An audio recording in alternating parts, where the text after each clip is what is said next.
বিজেপিকে আনার মন্ত্র নিয়ে নানুর বাড়ি ফিরবে। বড় চৌকিদারের নাম নরেন্দ্র মোদী, তার ছোট চৌকিদার বিরোধী দলনেতা শুভেন্দু অধিকারী আপনাদের পাহারা দেবে। আর এই গুন্ডাদের বলে গেলাম, আমাকে যাতে আবার দুদিনের মধ্যে এখানে না আসতে হয়।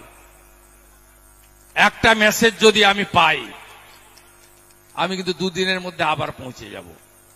আমাকে আপনি আটকাতে পারবেন না, আমাকে পারবেন না। আমি সেই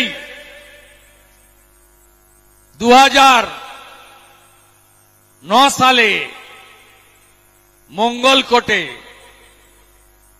আপনাদের যে নেতা ছিল, এখন তৃণমূলের নেতা ডাবলু আনসারি,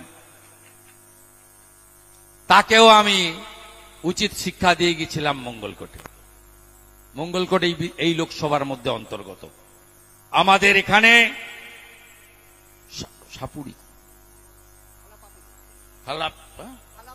খালা পাপুড়িতে ধর্ষণ করে খুন হয়েছেন, নাম তো বলতে পারবো না, না ওটা বলা যায় না, ভিকটিমের নাম বলা যায় না। এটা আমি দেখবো কেসটা, আমাকে এফআইআর এর কপি দিন, পরিবারের সঙ্গে যোগাযোগ করিয়ে দিন। হ্যাঁ, নানুরের দায়িত্ব তো আমি আছি। নানুর, বোলপুর, মঙ্গলকোট, আউসগ্রাম, খন্ডঘোষ, দেখা হবে, দেখা হবে। বড়দা কাজলের দাদা শাহনওয়াজ ভাই আর কাজল ভাই, তোমার দুজনের সঙ্গে আমার দেখা হবে, চিন্তা করবেন না। আমি অসুখও জানি আর ওষুধও জানি, মানে রাজনৈতিক ওষুধ বলছি, নন পলিটিক্যাল কথা আমি বলি না। নানুরের বুকে অশান্তি হয় না। একটু ইতিহাসটা রোমন্থন করার জন্য বলবো, 2023 নির্বাচনে এখানে অনেক সিপিএম এর বন্ধুরা আছে, সিপিএম এ হাটবদরা আছো আশেপাশে, হয়তো আমার গলার আওয়াজ আপনার কাছ পর্যন্ত যাচ্ছে। নানুর ব্লকে নমিনেশন ফাইল হচ্ছিল, আপনারা যেতে পারছিলেন না নানুর ব্লক। কাজল শেখ নিজে এসেছিল, বিধান মাঝিকে সঙ্গে নিয়ে, সুব্রত ভট্টাচার্যকে সঙ্গে নিয়ে ব্লক অফিস পৌঁছে দিয়েছি নমিনেশনটা করার জন্য।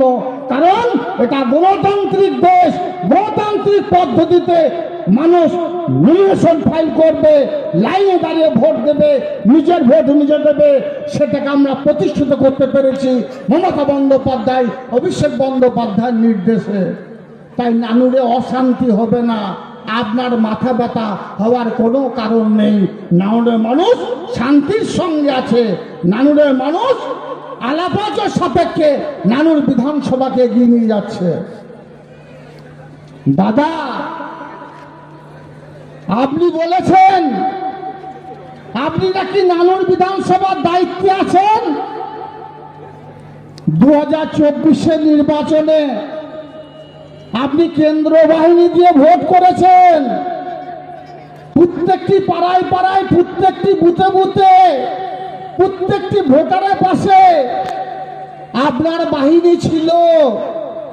নানুর বিধানসভার লক্ষ্মীর ভান্ডার মায়েরা, আমার নবযৌবন ভাইয়েরা লাইনে দাঁড়িয়ে ভোট দিয়েছে, নিজের ভোট নিজে দিয়েছে।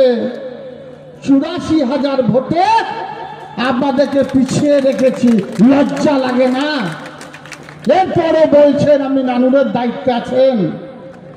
আপনি নাকি মঙ্গলকোটের দায়িত্ব নেবেন, আউসগ্রামের দায়িত্ব নেবেন, খন্ডঘোষের দায়িত্ব নেবেন।